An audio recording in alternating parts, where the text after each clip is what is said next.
Почитувани, добро дојдовте на нова епизода на подкаст на Биди свој во рамки на серијалот во светот на жената. Повторно ќе имам жена гостинка, успешна, мајка, сопруга и стоматолог, успешна во својата професија. Роксана, добре дојде. На самиот почеток да те најавам, доктор на стоматологија Роксана Петковска-Божинова. Чест ми е што си дел од мојот подкаст и што ќе разговараме на тема стоматологија, култура, дали ние имаме таа култура за нега и заштита на зъбите и се друго поврзано со стоматологијата. Добре дојде.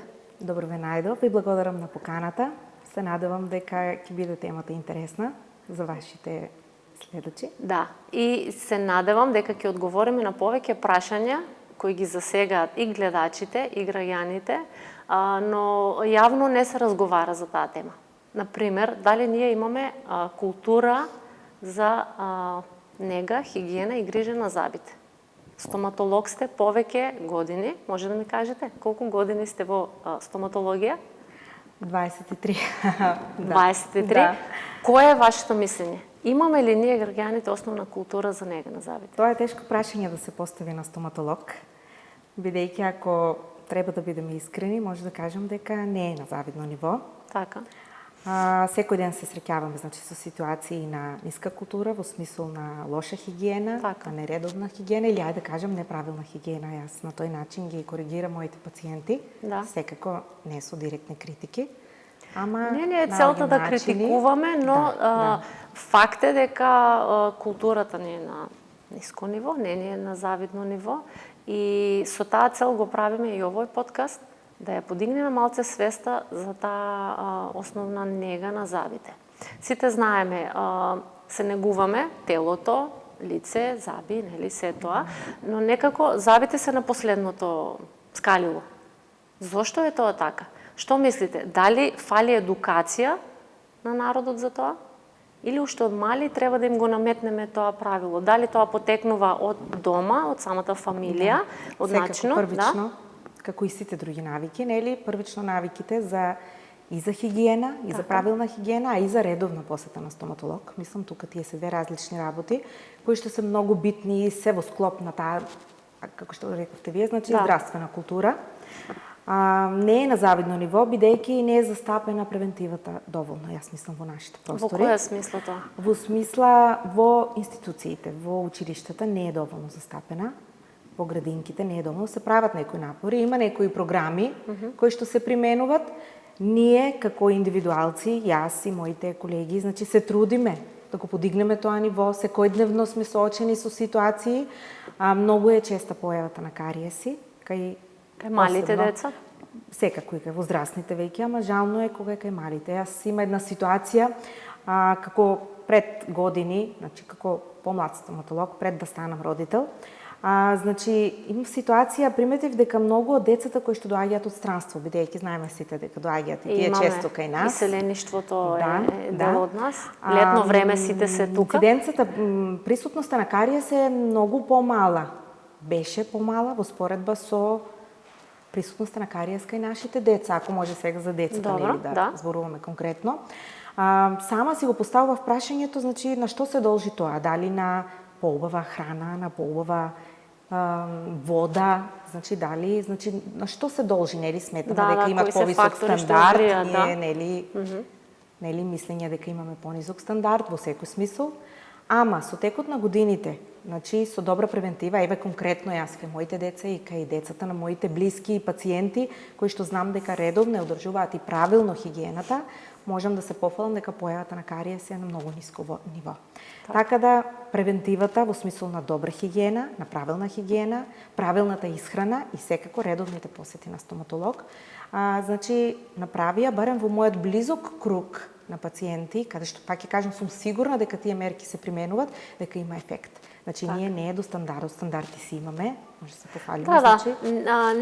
Не финанси не се во прашање, дали ќе се негуваат забите или не, така. Разговараме за културата, за начинот на живење и какви навики имаме за негување на забите. Не на финансиски, туку стандард во смисол на присутност на медицински пасти, значи веќе има присутност на нашиот пазар, специјални четки, разни додатоци, значи за дополнителна хигиена на забите, така да ефектот е позитивен. Така. Значи знам дека зависат се и од фамилијата и начинот на кој децата уште од мали нозе, како да кажам. Кога е првиот чекор кога треба да се почне со одржување хигиена на забите? Уште со никнување на првото забче, конкретно на забите. Треба да го учиме и самото бебенце на тоа дека треба да се мијат забите.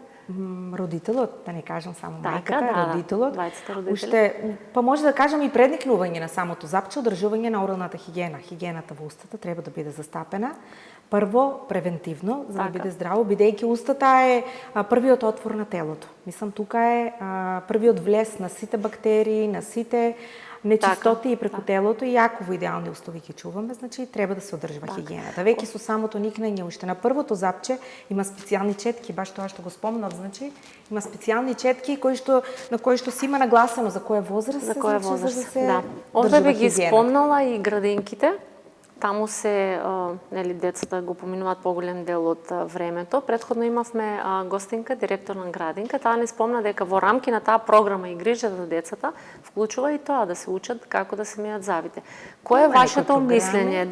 Има ли и колку е битно во самата градинка да се прават некои такви, јас би ги кажала, обуки за дечињата или посета од стоматолози, да се организира некој проект да се направи, посета на стоматолози за да се подигне свеста кај тие дечиња. Има посети, јас верувам, има служба во Струмица, како и во другите градови, има служба за превентивна детска и превентивна стоматологија. Јас не би сакала сега да излезе дека ги навредувам колегите, дека не си работат работата како што треба. Ама од искуствата на родителите, во разговор со родителите и од искуствата на децата кои што доаѓаат од различни возрасти, мислам претежно со деца, јас сум стоматолог кој што работи претежно со деца, приметувам дека не е на многу високо ниво тие превентивни програми, некако така паушално се имплементираат во таа култура. Значи треба да биде многу редовно и што е најбитно, барем на 6 месеци да има контроли на децата. Тоа е работа на родителот и сега тука доаѓаме до моментот дека на сите нас, сите буквално, ја не знам дали има човек кој не му е страх од зъболекар. Што со тој момент? Дали тоа што не одиме постојано или од мали децата, што не ги носиме на стоматолог и не обраќаме внимание на тоа, доведува до моментот да му е страх од стоматолог. Затоа што кога јас одам на стоматолог, знам право ова машинката, не можам да ја слушам, знам дека ќе ме боли и тоа развива страв кај мене. Има разлика во стравот кај возрастните, причина за стравот кај возрастните и причина за стравот кај децата. Кај возрастните, за жал, се негативни искуства од минатото. Знаеме сите, значи стоматологијата на кое ниво беше пред години. Кога одевме горе во државна болница таму. Значи кои беа условите и на колегите таму за работа и начинот за работа и колку се обрнуваше внимание на психичкиот момент кај пациентите. Значи има трауми, такви трауми преживеано имат повеќето пациенти, значи од стоматолози, такви некои груби, насилни интервенции, што тоа автоматски останува во мозокот како информација и сега уште од самиот мирис ние имаме пациенти, значи самиот влез во ординацијата веќе веќе му е страх. Веќе му е страх. Па дури и кои ќе не видат и кога разговараат со нас, додека кај децата, кај малите деца е страф од непознатото. Не сакам да спомнам дека за жал некои родители дома често спомнуваат дека го пренесуваат тој страф, значи кај децата со разговори, па дури знаат и да кажат ми ги забите или јади убаво, бидејќи ќе те носам на стоматолог или ќе те носам на доктор. Значи не треба тоа е многу лошо. Не треба да ги плашиме децата со стоматолог. На тој начин, да. И ние имаме ситуации, значи кога родителот ќе го донесе детето, родителот е тој што не се плаши, значи не е ништо страшно, фактички родителот повеќе се плаши. Обраќаме внимание на секој пациент.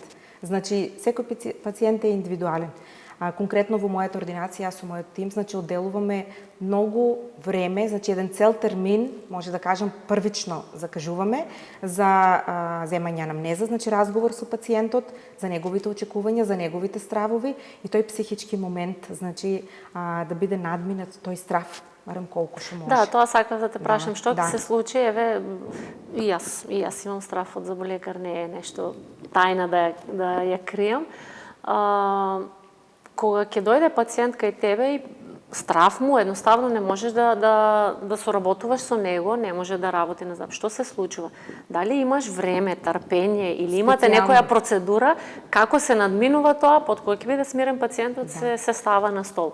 Јас како човек можам да кажам дека многу сум емпатична, значи ми се пренесува таа енергија, чувствувам, значи јас и сочувствувам со стравот на пациентот и можам искрено да кажам, значи дека и јас сум вознемирена додека е пациентот вознемирен. Значи сакам во мојата ординација да му биде убаво, сакам по секоја цена да го опуштам пациентот и успевам обично во тоа. Првично во самата работна атмосфера мора да има убава пријатна музика, мора да има убава атмосфера, значи разговорот кој што со тимот ние во меѓувреме. Па тоа за тоа испомнувам, мора да во текот на разговорот, значи дури се случува и кафе да пиеме, значи намерно правиме исто како кај малите деца, значи кои што прво ги носат за привикнување на атмосферата, тоа ни се случува и со возрастните, верувајте, дури и повеќе малите деца повеќе може да се опуштат отколку повеќе време им треба. Повеќе страв. Да. Значи се трудиме да се објаснат интервенциите, значи ги прашуваме за нивните очекувања кои се прво како во смисол со која цел се дојдени, така ги почнуваме темите, да директно, нели, не може не му кажеш не се плаши, нели, на пациентот. И да му кажеш што и да му кажеш нема да има ефект. Да, се трудиме со една пријатна атмосфера, значи со убави разговори, значи со насоки, па дури можем да кажем имаме ситуации, значи и пред колапс, значи секако ние сме, нели, кај нас се случува дури и пред интервенција, значи ситуација, посебно ако имат доживеено претходно, значи таква ситуација. Со вежби за дишење, значи усмирување на мислите.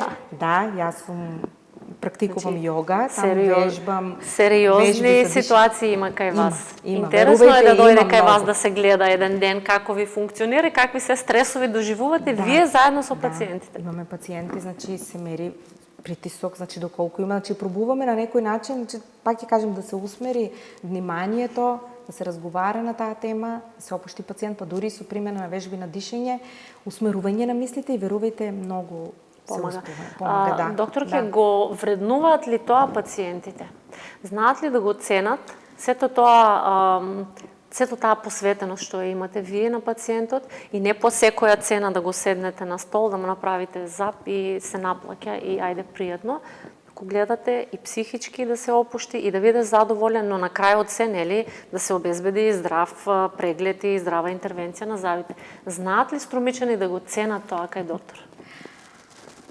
Кој е вашето мислење? Да, секако, мислам се благодарни, бидејќи стравот е многу голем, пак ќе се вратам на стравот. Значи, тоа опуштање, тој начин на соработка со пациентот, кај мене е главниот адут во мојата ординација за моите пациенти. Можем да кажам дека претежно се пациенти кои се многу плашливи. Јас дури ќе кажам, значи многу често доаѓаат пациенти со препораки други од колеги кои што, нели, не секој е стрплив во својата работа.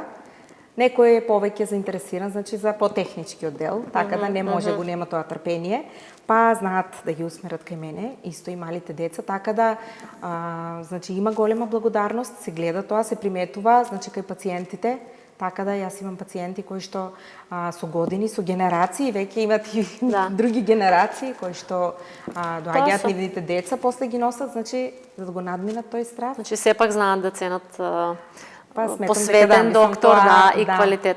Знаете зошто го прашувам тоа, докторка? Затоа што имаме многу сте во Струмица, можам да кажам дека сте голем број на стоматолози, претпоставувам и соработувате, имате издруженија и како и да имате меѓусебна соработка, но за жал многу често се коментарите дека некои ординации се преполни, а некои ординации се празни. И сега, тоа мерилото кој ќе има повеќе работа или не. Дали е тоа затоа што е квалитетен за болекар или затоа што набавил, не знам, некоја квалитетна опрема и има направено некој, се рекламира со помодерни машини и апарати и буквално станува машина за, нели, за пари или за промена на пациенти на секој пола сат. Што е битно? До што држи Роксана како стоматолог? Дали до квалитетна изработка и посветеност на пациентот или само да се поминат поголем број пациенти? Во секој случај е битен за мене квалитетот, отколку квантитетот.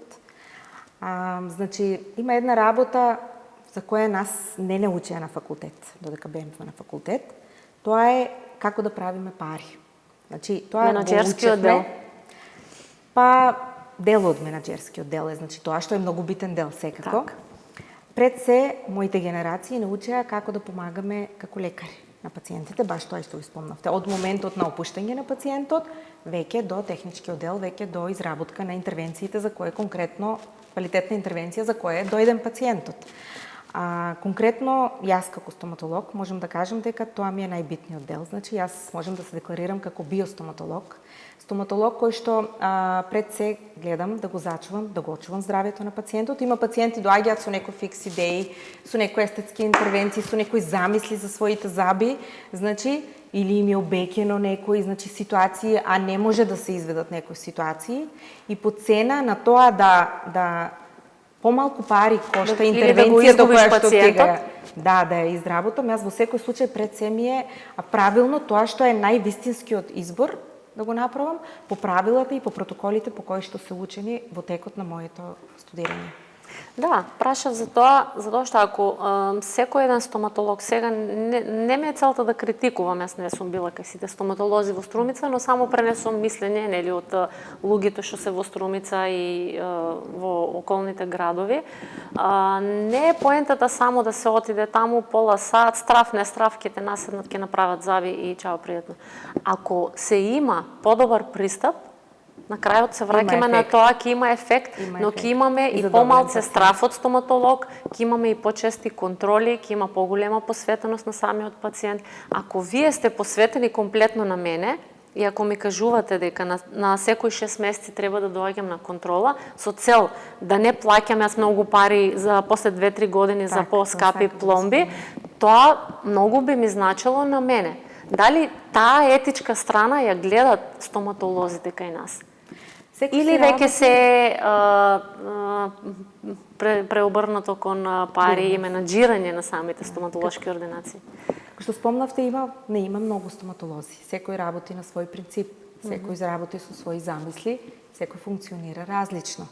Така да, јас сметам дека, значи, барем, како што спомнавте конкретно за мене, значи битно е да има почести прегледи, почести интервенции, додека е уште рано, за да не се доаѓа до големи интервенции кои што коштат и повеќе пари, и повеќе време и по цена на здравјето на пациентот. Еве, многу се актуелни, нели, знаеме сите белите заби. Да, тоа ќе го спомнеме.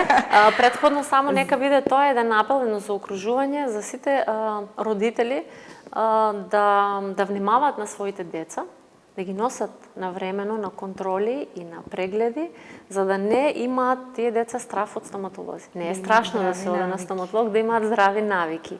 Овде, затоа сакав да резимираме во овој дел, нека биде тоа апел до сите родители. Било каква консултација или не знам, или обичен преглед или што и да е, вие сте секогаш отворени за таква консултација. Да, во секое време. Така, да. Пак ќе кажам, најумилена група на пациенти ми се децата, да не ми замерат возрастните, мада и возрастните се во многу ситуации како деца. Има пациенти ќе кажат, вие докторке, како мало дете се вам викам, да ти дадам огледало, да се види во огледалото. Значи, многу е интересно, еве, сега една компарација, маш од 100 кила, кој ќе седне на столот, а јас таква мала, струмичани ме знаат, нели? О кој димензии. И сега страх му е од тебе. се тресе, се плаши, значи. Што му вика, сега дојде на мојот стол. Не, јас му викам, значи настојувам, значи тоа пак ќе кажам, тоа по автоматизам е, значи исто и за возрастните важи, значи чести прегледи. Па не мора да има потреба, значи дојде ли веќе до ситуација да боли, да дава некој сигнал некој зап или било каква промена во устата, тоа е веќе знак за поголема патологија. Така, да.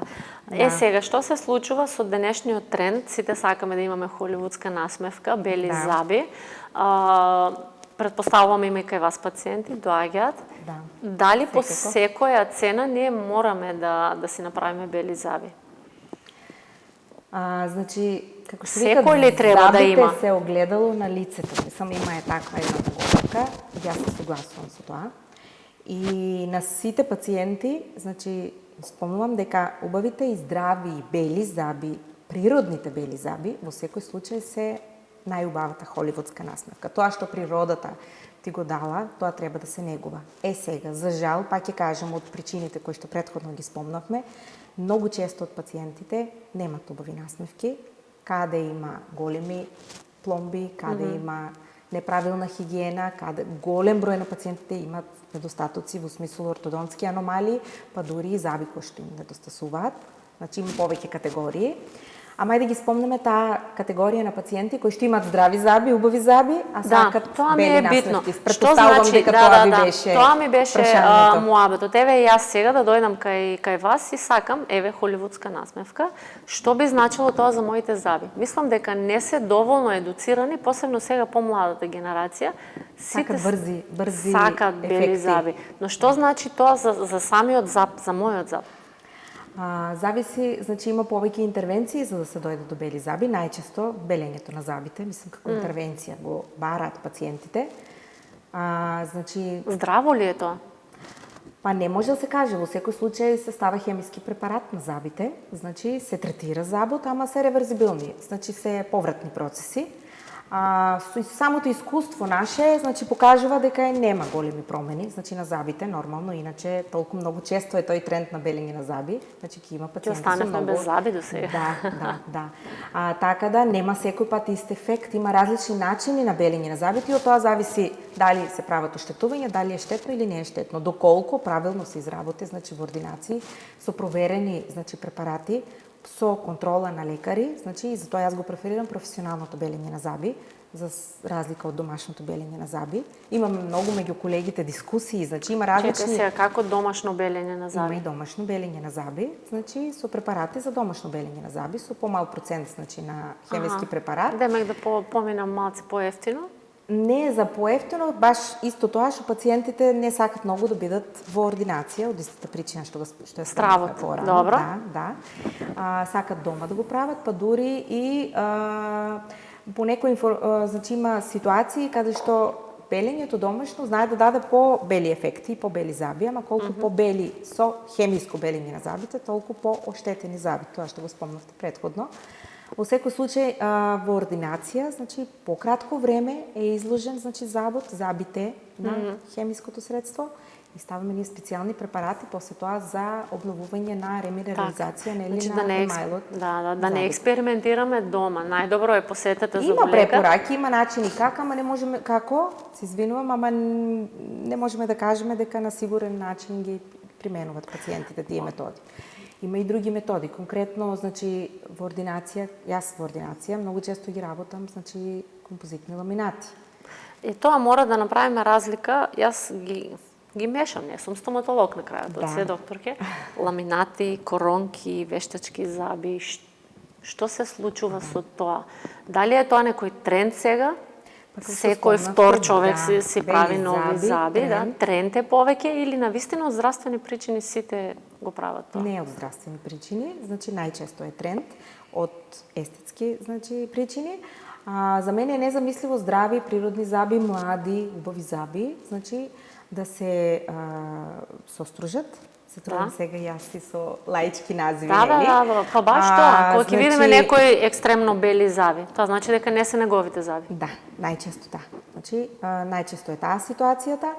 Треба да се избере, барем јас давам предлози на пациентите, колку по-малку штетен метод за да се постигне тој ефект кој што го сакат, значи пациентите. И сега зависи, значи, од забите, значи се прават специјални, значи, анализи, пациентот, неговите очекувања кои се, неговите можности, нели, кои се за да си го реализираат той момент се прави консултация. Да, во секој случај. Стоматологијата е една цела филозофија, не е само... Има ли некои негативни ефекти кои би требале вака јавно да се спомнат со тоа белење на заби и со тоа постигнување на некои холивудски насмевки кои реално не стојат природно, да бидем искрени? Кои се негативни ефекти? По здравјето на луѓето, например. Во секој случај сите интервенции нели си имат и негативни страни, секоја посебно.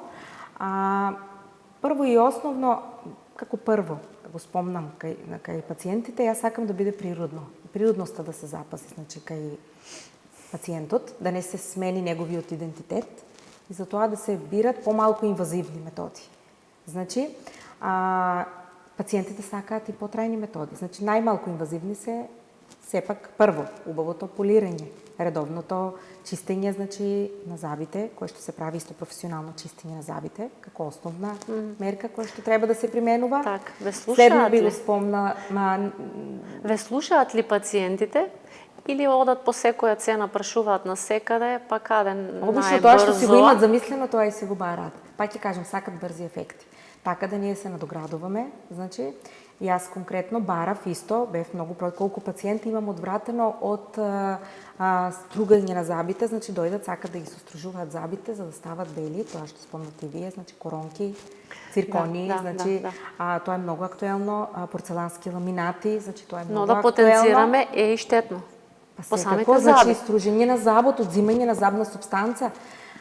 Ако, например, пациентот е медиумска личност, ако е, нели, има, например, ги гледат по телевизија, тоа се трендовите од телевизиите, значи, кои што се музичките звезди, некако јас би прифатила, например, интересот на пациентот. Ама ако е за да биде, ако е личност која што посебно млади пациенти со млади, убави, здрави зъби, пак ќе кажам, во секој случај му препорачувам помалку инвазивни методи.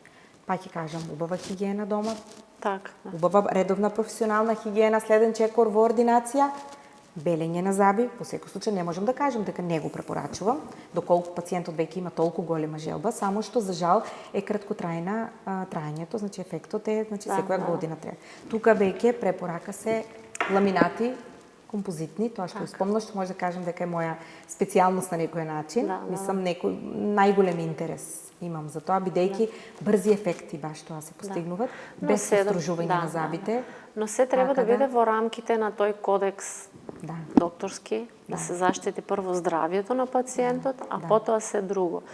Затоа сакам цело време тоа го потенцирам, дека луѓето треба да знаат и да ги почитуваат оние стоматолози кои се грижат вистински за пациентот, а не само да се направи било каква интервенција и да се заврши со него. Кај нас, за жал, пак оди со преку рекламите. Значи, факт е дека тоа што, значи, кај се прави поголем филм околу, нели, начинот на работа, можем да кажам, значи, пациентите... Се лажеме по тие рекламни пораки и постови и објави. Се уште знаат да не влијае тој тренд. Ако на Инстаграм јас видам убави бели зъби и ќе дојдам кај тебе, доктор, ќе сакам такви зъби. Дали по секоја цена ќе ми направите? Ако не ме одговараат. Па во секој случај пробувам да го разобедам пациентот, значи, доколку му се убави зъбите, нормално, нели? Пак ќе спомнувам со повеќе помалку инвазивни, значи, методи. Доколку нема потреба. Кога има потреба кај пациентот, се трудам, пак ќе кажам, има интервенции, значи со помали состружување на зъбите, запазување на помалку. Значи, вие сте стоматолог, но сега веќе кога сме кај овие трендови и моди нови кои ни се налагаат, овде станува збор и за ботокси и филери, кои се почесто ги ставаат младите. Тоа јас не го оправдувам. И возрастните, Реално, повеќе е потребата кај возрастните за тоа, нели? Но тренд да се става филер и усти и се тоа е повеќе и кај младите. Јас лично не сакам да секој еден, и кој треба и кој не треба да го има тоа. Кој е вашиот став? Вие исто така работите со тоа? Да. Тоа се вика естетска? Како е... Не ги знам професионалните изрази, но тоа е во склоп на естетската медицина. Значи тука спаѓаме ние стоматолозите, значи ги користиме, значи тие интервенции секако. бидејќи... По правило, вие треба тоа да го правите, така? Како што знам јас. Вие сте најкомпетентни и најпрофесионални за тоа. Естетските хирурзи. Значи, мислам, тоа е специјалистите. Да разјасниме за тоа. Кој треба да боцка ботокси, филери? Првично треба да боцка доктор, кој што ја знае анатомијата на лицето, кој што знае да манипулира со игли и со шприцеви, кој што ги знае последиците од неправилна примена на тие филери, нели, ботокси и сите можни, нели, такви интервенции. Така да, еден доктор кој што знае доколку настане некоја компликација, како да се снајде со последиците и да ја, нели, среди таа ситуација, кој што морам да кажам дека се често присутни и кој што ние ги решаваме, се случува кај нас. Хаосот што владее во моментот. Па сите, кај нас... Да, голем дел веруваат на козметичари. Таму ги прават овие зафати, естетски интервенции ги прават. Дали е тоа, многу ме интересира со закон, дали е тоа некако уредено, дали смеат козметичари да боцкаат и да прават? Не смеат козметичарите, значи не се обучени тоа да го прават, значи козметичарите во нашата средина се доста храбри со такви интервенции. Те потези што ги прават, да? Законите не се целосно имплементирани, нели, во праксата, за жал. Така да има секакви ситуации, ама се додека не се стави ред на тој начин, значи на работа, ќе биде таа ситуација. И ќе има негативни последици. Најчесто женските, нели, женската популација, најчесто убавината ја бараат во козметичките салони, нели, сите ние во козметичките салони. Јас можам да кажам дека и рака да им подадам на нашите козметичари, нели, за шминка, за, нели, корекција на лицето со бои. Нели, шминката е боја, ама во никој случај не можам да дадам поддршка, значи, за апликација на филери, а никако па и на ботокси. Значи, за тоа постојат специјални едукации. Голем дел од козметичарите одат, па јас мислам дека и на скришно одат на такви обуки, значи веќе се настојува тоа да се... Тоа што не е законски дозволено, ако одиме по закон, тоа не е дозволено. Па и по законот на природата не би требало да биде дозволено, пак ќе кажам. Доктор, ќе објасните ми на кратко, јас многу ме интересира што значи ботокс, што значи филер, колку е тоа безбедно и колку не е безбедно. Да. Ботоксот е фактички, значи, материјал, може да кажеме, че тоа е еден вид материја кој што предизвикува парализа на мимичната мускулатура.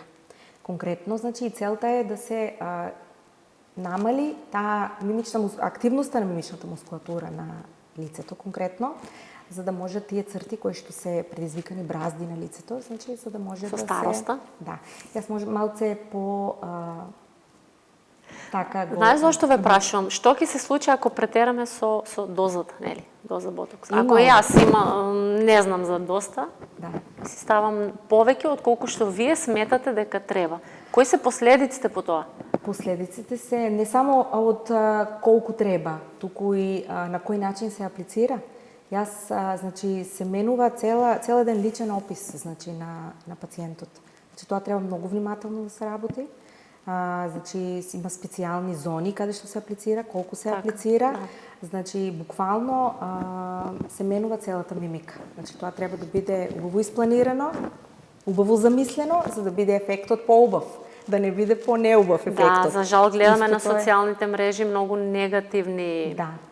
Ботоксот е, пак ќе кажам, моментот кога треба да се измазнат брчките, значи да се каже еве полајчки, додека филерот е со цел да се пополнат тие некои значи недостатоци на лицето кои што се предизвикани, нели, не од мимичната мускулатура, туку веќе тука од сами бразди од лицето, значи од пропаѓање на колагенот во одредени зони, значи на лицето. Така.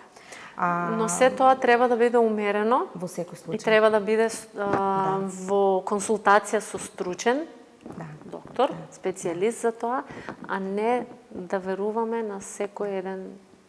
Па ќе кажам, јас како стоматолог, значи работам филери конкретно, значи во поповршински реги, морам да го спомнам тој дел и не се согласувам во моментот. Јако спомнав и за козметичарите. Не се согласувам и стоматолози да работат, па и други лекари во длабоки зони. Значи се работи... Што значи тоа во длабоки зони? Тоа значи во длабоки зони по-големи корекции на лицето, значи. Тоа доаѓа и под мускулите, значи филери да се аплицираат и под мускули, во подлабоки зони на лицето. Тука веќе има многу поголеми компликации, секако има и во површинските, подлабоките зони. Тоа мислам дека треба да се препушти специјално на естетските хирурзи. Може моите колеги нема да се согласат со мојот коментар. Секој си има право на мислење и констатација, да. Така да, јас сметам дека се што е во граници на нормала, само подпомагање на убавината на една индивидуа, сумза и за ботокс, за апликација, и за филери, само тоа да биде нагласување на одредени мали, значи црти на лицето или пополнување на мали недостатоци. Так, нека биде апел тоа до сите, посебно жените. Знам дека и мажи има кои аплицираат, но посебно жените, тоа е тренд кај нив, да не одат повеќе од дозволеното или да прават сериозни консултации и убаво да размислат со тоа аплицирање ботокси и филери. Мораме овде еден огромен апел до сите млади, се повеќе и повеќе гледаме на социјалните мрежи, искривени усти, искривени фаци. Тоа не е добро. Тоа се најмалите компликации од неправилната апликација. Што повеќе може да биде? Ние го гледаме надворешниот изглед само. Тоа е друга тема, повеќе за медицински во друг емисии. подкаст ќе разговараме за тоа, но ми беше битно да го спомнеме тој момент. Морам да спомнам дека пострашни се компликациите, верувајте, не би сакале да ги видите, какви некрози има на кожата и на лицето од неправилна, од нестерилна апликација и од инфекции после тоа. Кои што после тоа следуваат некрози и големи рани на лицето, кои што се решаваат на многу тежок начин. Да. Не по секоја цена да ставаме ботокси и филери. Треба да се внимава за тоа. Треба, дефинитивно. Не по секоја цена се става, туку на било каков начин да се става. Значи, треба да биде обучен, значи доктор, пак ќе спомнам доктор во секој случај, кој што убаво ја знае анатомијата, значи на лицето, да се стави во одредени дози. Да. Имам еден, кога разговаравме кога ве поканив да ми бидете гостинка во подкастот, малце разгледував нели околу темите на кои бе разговарале и една интересна констатација така ми остави впечаток. Вика, денес стоматолозите се повеќе естетичари отколку стоматолози. Дали се изгуби вредноста на стоматологијата и сега секој втор стоматолог повеќе обраќа внимание на тој дел, естетскиот? Па не би можела да кажам дека е така. Значи, има стоматолози кои што се одредени повеќе во естетскиот дел, и има значи стоматолози кои што работат техничкиот, потешкиот дел од стоматологијата. За жал кај нас сите стоматолози работиме скоро се. Да. Мислам, тоа е многу голем. Во ред ли е тоа? Проблем не е во ред, во секој случај не е во ред. Ако ти сега правиш пломба, зап, после одеш на филер, па потоа пак се враќаш на пломбирање зап. Како ви успева тоа? Епа мора така, за да се опстане, значи мора да биде така во нашето општество.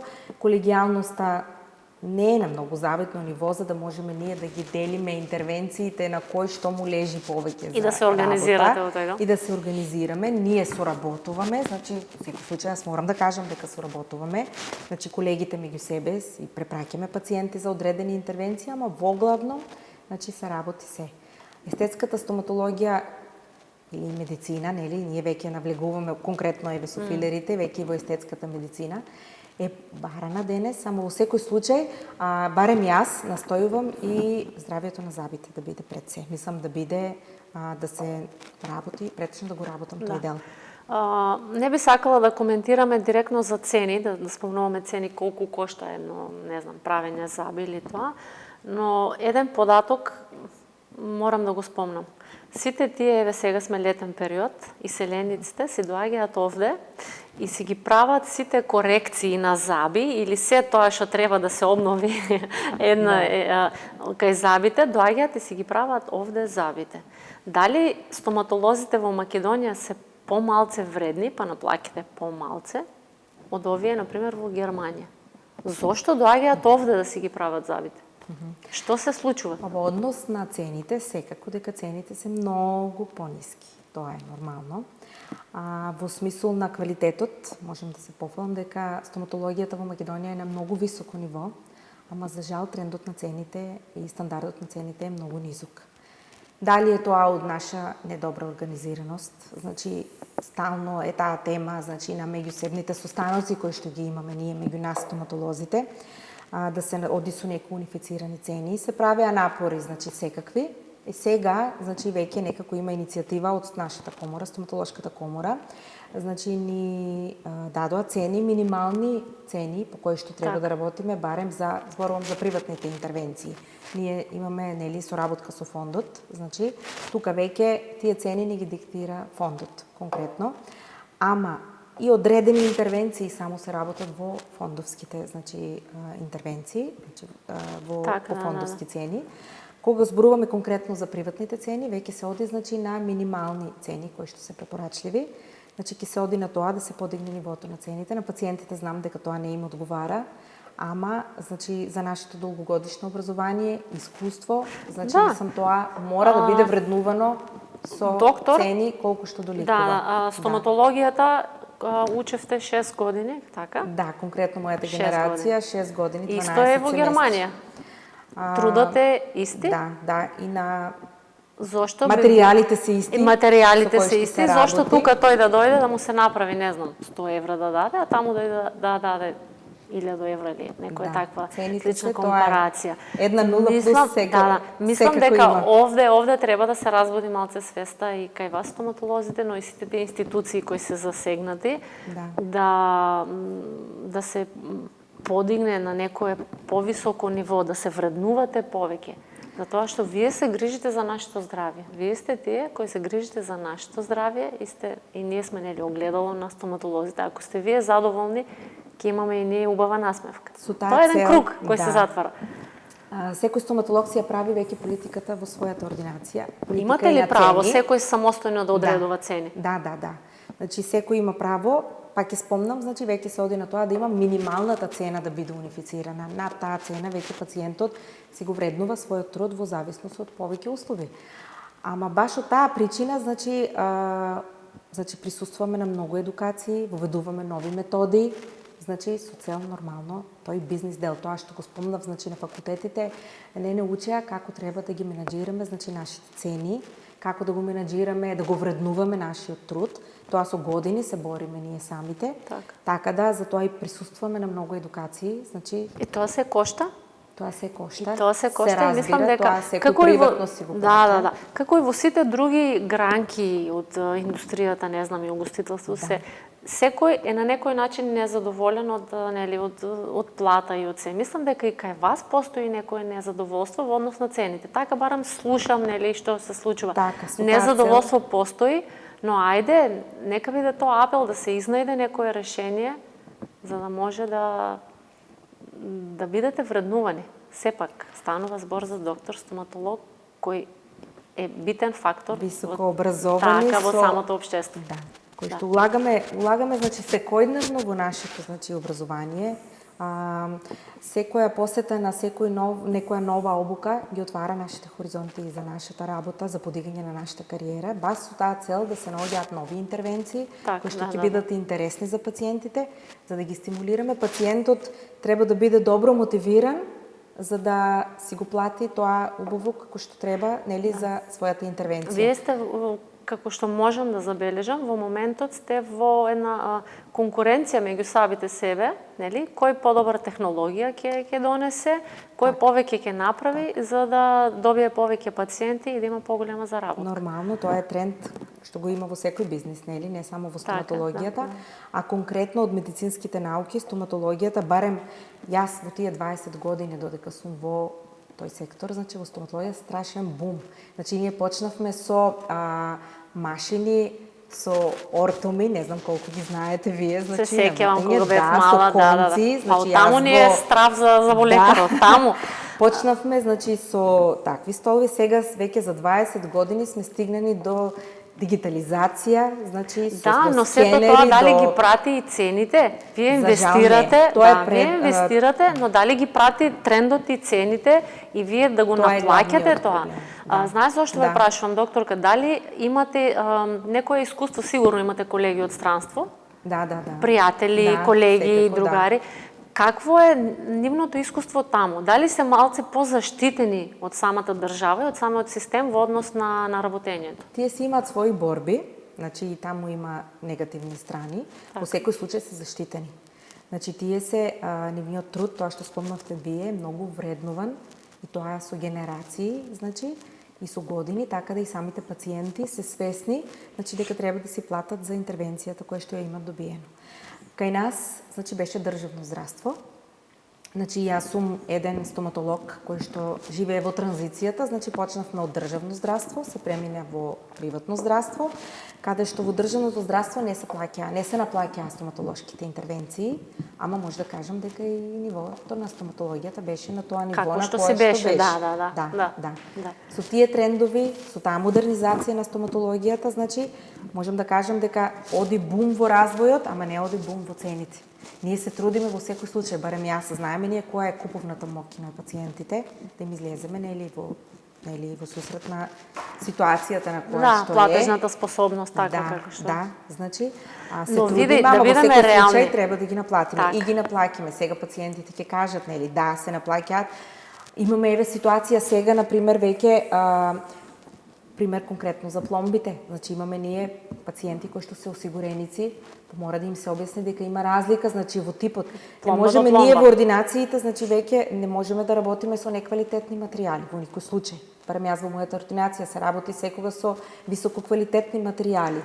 Мора да објаснуваме на пациентите, значи која е разликата да работиме, има различни на категории не во квалитет, туку начин на работа. Тоа се диктира и цената. Како ќе спомнам, ако е доволно мотивиран пациентот, верувајте и сакат да си платат пациентите, ама тоа оди многу бавно. Многу бавно. Не со цел на богатење. Така, да. Но една моја констатација и морам тоа да ги искритикувам, пак ќе кажам, сите тие кои сакаат да се боцкат со филери и ботокси, полесно се дава пари за тоа, отколку за основно одржување на завите. Да. Тоа мора да се покрене. Тоа мислам дека и на вас нека ви биде задача како стоматолози, малце повеќе, не знам, јавно зборување за тоа, едукации, па макар тоа да започне и од градинките, и од училиштата, да се знае дека пред се треба да се биде среден во уста, заби, да се биде здрав, па потоа сите тие естетски работи.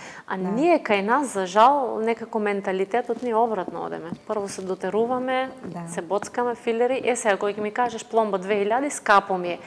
Како не ти е скапо 150 евра да си ставиш ботокс? Мислам дека треба да ја разбудиме свеста малце кај нас народот. Дека прво здравието.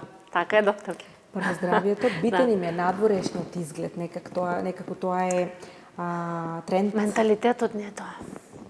Ајде, да малце да обрнеме повеќе внимание на таа едукација. Нека биде тоа и ваша задача, и на нас медиумите, затоа сакам отворено да разговараме. Подобро потрошете ги парите, прво да имате здрави заби, а потоа ботокс и филер. Стои и тоа, но пред се нека биде здравието. Имаме ситуации, сега конкретно, да спомнам, по тој тренд, на надворешен изглед. Актуелно е, не само тоа што спомнав, таа шминка, фризура, тоа е приоритет, посебно и кај младите. Значи, јас имам програми, значи имам пациенти специјално, матуранти, младоженци, пред свадби. Да, пред свадби. Значи, како некој вид, бидејќи ние сме како семејни лекари, стоматолози на некој начин, значи со генерации, пак ќе кажам, како подарок мој е да дојдат на естетски интервенции, полирање, белење на забите, па дури и корекции на пломби, значи пак да им кажете дека и тоа е битен момент од целата свадба. Битен момент од целата таа убавина. Кој ќе се насмевне да биде тоа најчесто па не знам, докторке, јас ама немам време, на шминка треба да одам, на фризура треба да одам, а викам насмевката каде е во целата таа ситуација? Да, тоа е најбитниот момент. Па мислам дека треба да биде. За жал не е најбитниот момент во реалноста, ама треба да биде. Така да ви благодарам многу за овој подкаст. За овој подкаст, да. Една од причините која ве поканев да ми бидете гостинка и дека сте жена стоматолог. Малце овој серијал подкасти кој го снимуваме, малце повеќе акцент даваме на тоа како е да се биде жена и да се работи и да се успее во една мала средина како што сме ние. Како е на Роксана жена стоматолог? Да. Борба во секој смисол. Јас станав стоматолог прво во време кога претежно поголем беше процентот на машки стоматолози. И на факултет, и на вработувања, и прво беше таа пречка, како жена стоматолог, дали сум јас способна. Уште на факултет ги имаше ли тие пречки или таа стигма дека жена не може да биде успешен или квалитетен стоматолог? Конкретно на факултетот, значи не можам да кажам дека имаше, бидејќи нели те мотивираат, те спремат, значи за дека треба да има еднаквост во тој момент. И ни докажуваат, ни докажаа дека и ние ве докажуваме дека не е така, ама во реалниот свет кога веќе се соочев, значи после факултетот, значи тука дојде еден ринг, веќе ситуација од една страна машките стоматолози, од друга страна возрастните стоматолози, од трета страна пациентите како поверение на жена стоматолог. Гледав еден кратко видео и баш имаше исповед од една стоматолог од странство.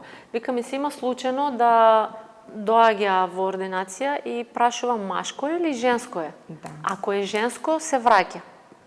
Зошто? Од каде тоа мислење дека жена не може да биде квалитетен, добар стоматолог? Баш од таа причина сметат дека треба сила, а не тактика. Јас ја имав среќата да бидам, значи, млад доктор, вработена кај познат доктор во Струмица, значи, маш стоматолог. Ако слободно спомни го, нека биде поздрав Да, поздрав до доктор Методи Витанов, морам да го спомнам.